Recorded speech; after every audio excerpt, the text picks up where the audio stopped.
Modal 200.000 doang, udah bisa mulai farming kripto. Kalau ngomongin game Web3, jujur kebanyakan orang langsung mikir, paling mahal, pasti ribet, ujung-ujungnya cuma game biasa. Dan gue juga dulu mikir begitu. Karena sekarang tuh banyak banget game yang bawa embel-embel kripto. Tapi pas dicoba, ternyata gameplay doang yang dibagusin. Hasilnya nggak jelas, sistemnya ribet, atau malah harus top up terus-terusan. Nah, sampai akhirnya gue nemu game yang namanya Pixel Padel.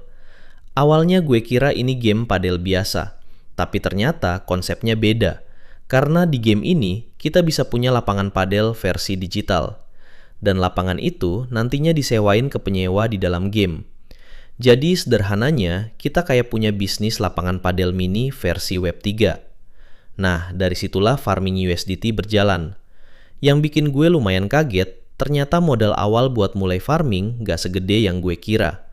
Karena di Pixel Padel ada lapangan paling murah namanya Pronux. Harganya cuma 12 USDT. Kalau dirupiahin kurang lebih sekitar 200 ribuan. Dan itu udah cukup buat mulai farming. Nah, di sini banyak yang salah paham.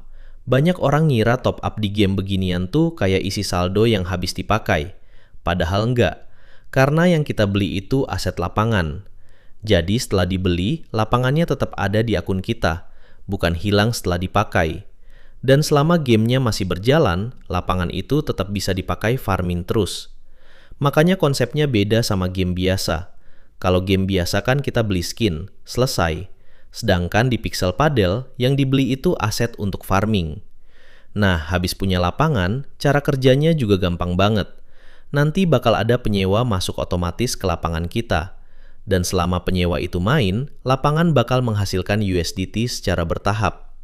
Jadi kita nggak harus main terus, nggak harus push rank, nggak harus online berjam-jam. Cukup sesekali buka game buat klaim hasil farmingnya. Biasanya sekitar tiap 1 jam sekali hasilnya udah bisa diambil. Nah, kalau udah muncul tombol klaim, tinggal klik aja.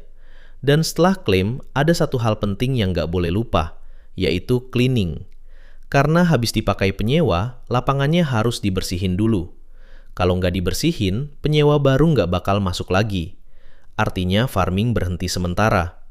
Makanya banyak pemain Pixel Padel yang rutinitasnya simple banget. Buka HP, klaim hasil, cleaning, tutup lagi. Sesimpel itu. Dan tenang aja, biaya cleaning ini kecil banget. Cuma sekitar 1% dari hasil farming per jam. Jadi nggak terlalu ngaruh ke hasil keseluruhan. Nah, sekarang kita bahas hasil farmingnya biar kalian ada gambaran. Kalau pakai lapangan Pronux yang modalnya sekitar 12 USDT tadi, estimasi hasilnya sekitar 0,006 USDT per jam, 0,15 USDT per hari, 1,05 USDT per minggu, dan sekitar 4,5 USDT per bulan. Memang nggak langsung besar, tapi perlu diingat, ini baru lapangan paling basic, karena di atas Pronux masih ada Drayton dan Fullbuster yang hasil farmingnya lebih tinggi lagi. Makanya banyak pemain yang awalnya mulai dari kecil dulu. Nanti hasil farmingnya diputar lagi buat nambah aset, atau upgrade lapangan biar penghasilan farmingnya makin naik. Kalau dihitung kasar, estimasi balik modal Pronux itu sekitar 80 harian. Tergantung juga seberapa rutin kalian klaim farming tiap jam. Karena kalau farmingnya dibiarkan terlalu lama tanpa klaim, siklus farmingnya jadi nggak maksimal. Makanya pemain yang rutin klaim biasanya hasilnya lebih optimal. Yang gue suka dari Pixel Padel tuh game ini santai, beneran santai. Karena farmingnya tetap bisa jalan walaupun kita nggak main non-stop. Jadi cocok buat orang yang pengen nyoba game Web3 tapi nggak mau yang ribet. Dan karena game ini juga masih baru rilis, sekarang masih banyak pemain yang baru mulai dari awal. Menurut gue pribadi, buat ukuran game farming Web3, Pixel Padel cukup menarik buat dicoba. Apalagi modal awalnya juga masih realistis buat pemula. Kalau kalian mau gue buatin tutorial lanjutannya, kayak cara deposit, cara withdraw, cara klaim yang benar, atau strategi farming di Pixel Padel, tinggal tulis aja di komentar. Nanti gue bantu jelasin satu-satu.